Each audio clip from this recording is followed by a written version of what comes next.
Eu já começo falando de atualização, por isso o Graziano Bialy está aqui comigo, que diariamente está acompanhando aí as atualizações que a gente recebe do governo do estado, em coletiva de imprensa, para saber sobre os números do coronavírus aqui em Santa Catarina.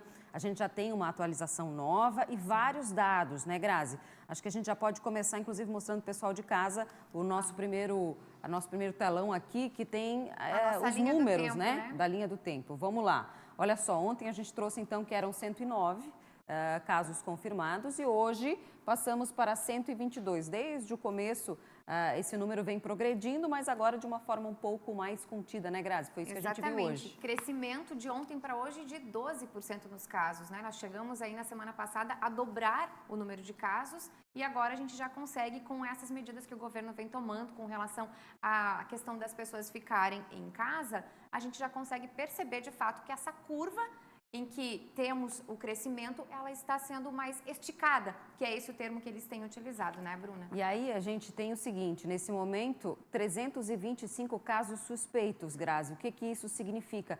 A gente teve uma redução no número de casos suspeitos. Também, exatamente. Eram 336 ontem e agora, então, são 325 casos suspeitos. E o que isso significa? Que os exames eles estão sendo realizados dentro do prazo estipulado. Esses exames já têm amostras descartadas e os casos que estão sendo confirmados estão entrando para a lista. Então, esse número de 122 casos. Vamos lá. A gente tem agora também aqui as cidades para atualizar, né? A gente sabe que o pessoal de casa quer sempre saber se a sua cidade faz parte da lista ou não. Pois então, temos aí as atualizações. Balneário Camboriú com 7 casos, Braço do Norte com 9, Blumenau com 9. Blumenau teve também, vem subindo, né, gradativamente. Chapecó 2, Criciúma 11 casos. Florianópolis 16. A gente daqui a pouco já vai explicar esse número, porque a gente já falou que era um número mais alto. Então, para você entender, Gaspar 1, Gravatal 3, Içara 1, Imbituba 4, Itajaí 12 casos, Jaguaruna 2, Jaraguá do Sul 2, Laguna 1, Lages 1, Joinville 5 casos, Navegantes 3, Pomerode 1, Porto Belo 2, Rancho Queimado 2, São José 5, Tijucas 1, Tubarão 8. Aí a gente tem mais aqui um telão para você. Que são as novas cidades que entraram agora para essa lista, que até ontem eram aquelas, agora nós temos em Palhoça 1, São Pedro de Alcântara 1, Camboriú 2, Canelinha 1, São Lugero 1. Também temos em outros, são pacientes de outros estados que estavam dentro do nosso registro 5 e de outros países 3. É aqui que vem a mudança, Bruna. O que o governador explicou durante a coletiva juntamente com o secretário de Estado? Esses casos, por exemplo, a mudança na cidade de Florianópolis, eram 20 casos, agora são 16. Temos também outra cidade que reduziu, que foi Balneário Camboriú. Era 9 ontem, hoje são 7. E assim também temos em outras situações, em outros casos. Por que essa mudança? Porque agora se verificou, então, que esses pacientes, apesar de terem sido detectados pelo LACEN ou por algum hospital aqui em Florianópolis ou em outra cidade, na verdade, eles têm endereço residencial nas suas cidades. Portanto, foram então retirados daquela primeira cidade da lista e aí sim adequados, então, inclusive de outros estados e de outros países também, que entravam para a lista de algumas cidades, por isso essa diferença no número, Bruna. Qual é a situação dos pacientes que a gente tem hoje no estado, Grazi? Foi falado sobre isso na coletiva? Sim, bem interessante. Ontem nós tínhamos 7 pacientes em UTI, hoje temos 6 pacientes e agora então tivemos a alta de um paciente que estava em UTI, já está se recuperando, né? Sinal de que a gente aí tem essa esperança, né, de que os pacientes possam se recuperar, ainda que no Brasil a gente já tenha um número de mortes bastante acentuado. A gente viu aí uma movimentação bem importante do governador hoje, né, fazendo pronunciamento ainda pela manhã, falando a respeito dessa questão das pessoas ficarem em casa. A gente tem acompanhado como o poder público está empenhado em fazer isso acontecer, né, Grazi?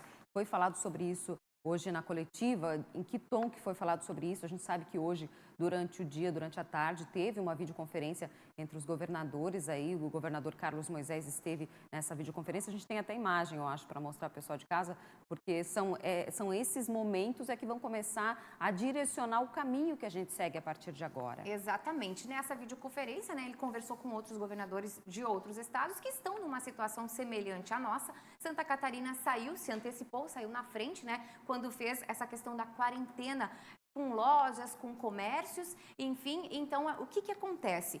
A ideia é que se mantenha assim. O fique em casa permanece. O governador disse que não vai gerar nenhum afrouxamento nesse pedido, né? Não há afrouxamento por parte do governo. É para as pessoas permanecerem em casa e, de acordo com o andar da carruagem aí, né? Temos ainda a questão do decreto que passa a valer hoje. Então, o segundo decreto determinando quarentena passa a valer hoje para que as pessoas se mantenham em casa e com cautela. Ô, Grazi, uma outra coisa que está todo mundo se perguntando e que a gente vai se aprofundar um pouco mais daqui a pouco é a questão econômica e essa pressão, de certa forma, que o governo tem sofrido para retomar algumas atividades. O que ele disse sobre isso? É verdade, Bruna. Então, o governo está, sim, preocupado com a economia do Estado, ele, inclusive, fala muito sobre isso, porém, ainda ele mantém a questão de que é importante, sim, a economia, mas a saúde é em primeiro lugar. Nesse sentido, o que ele fala? Ele já está negociando com os setores, tanto comércio, indústria, para a retomada gradativa. Essa retomada gradativa, ela vai acontecer de acordo com essas negociações, mas a partir da próxima semana. Agora, o que ele anunciou é sim o retorno, a partir de uma portaria que será publicada ainda hoje, das atividades de obras públicas, ou seja, construção, manutenção de obras públicas, Bruna. Tá certo, Grazi, daqui a pouco você volta com a gente tem mais assunto para conversar ainda hoje aí a respeito de pandemia e também de medidas, é claro, que estão sendo tomadas, tá certo? É verdade.